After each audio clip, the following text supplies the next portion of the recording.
nombre es María Fernanda Roldán Zambrano. Me encuentro cursando actualmente el sexto semestre paralelo B en la carrera de Derecho. El día de hoy vamos a hablar acerca de las fuentes laborales en la materia Derecho y Práctica Laboral 1 con la abogada Heidi Hidalgo.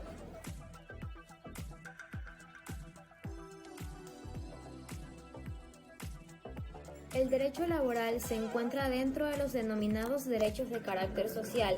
¿Qué quiere decir esto? Pues dentro de sus principios fundamentales se encuentra el principio de protección del trabajador, es decir, regula tanto la figura del contrato individual del trabajo que sistematiza la relación laboral trabajador-empleador, como la del contrato colectivo de trabajo. Esto hace respecto de las relaciones entre un grupo organizado de trabajadores con su empleador. Las fuentes del derecho laboral se clasifican en internas y externas, en función de si se aprueban en nuestro estado o fuera de él. A continuación las mencionaré jerárquicamente.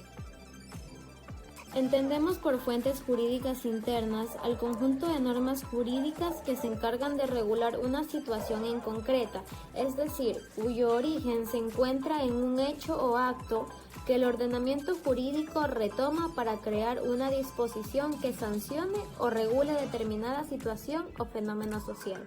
Dentro de las fuentes internas encontramos en primer lugar la Constitución española, que es la norma suprema de nuestro ordenamiento jurídico. Fue aprobada definitivamente por el Congreso en diciembre de 1978.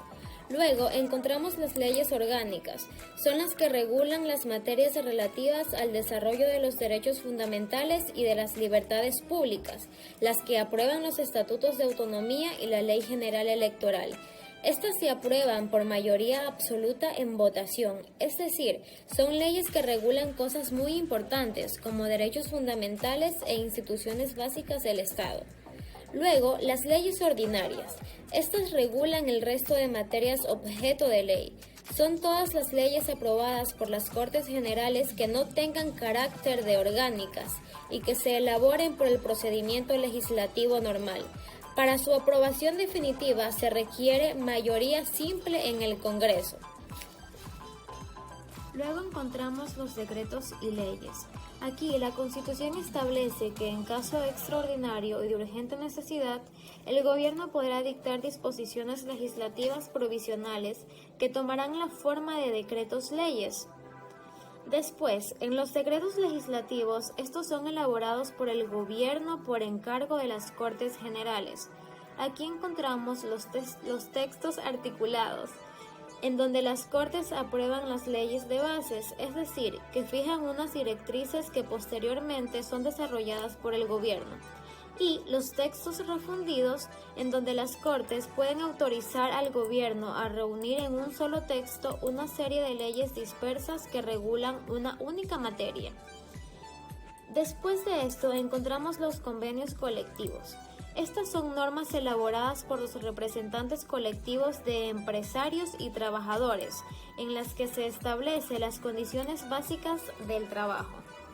En los contratos de trabajo, estos son acuerdos de tipo individual firmados por empresarios y trabajadores. Aquí se establece el marco de las fuentes citadas anteriormente. Y por último, de las fuentes internas tenemos los usos y costumbres profesionales y locales.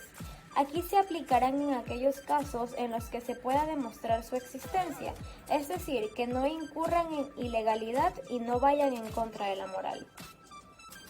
Y por último, en las fuentes externas son otros estados, Organización Internacional del Trabajo y la Unión Europea.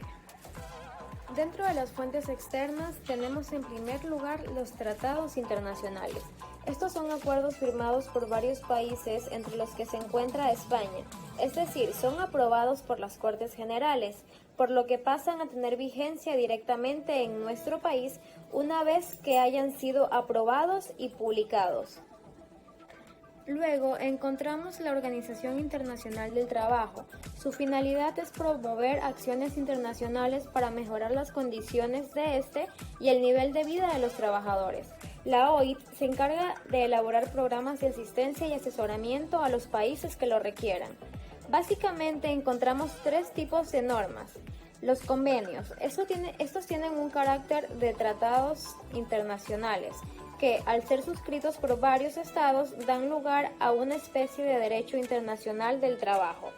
En caso de conflicto de norma, prevalecerá el convenio internacional sobre la ley nacional, excepto sobre la Constitución.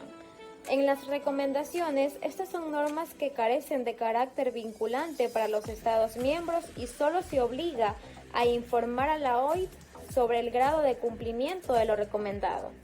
Y por último, en las resoluciones que expresan los criterios de la OIT sobre determinadas materias y carecen de obligatoriedad, es decir, suelen ser un anticipo de futuras recomendaciones y convenios. Ahora sí, finalmente tenemos el derecho originario.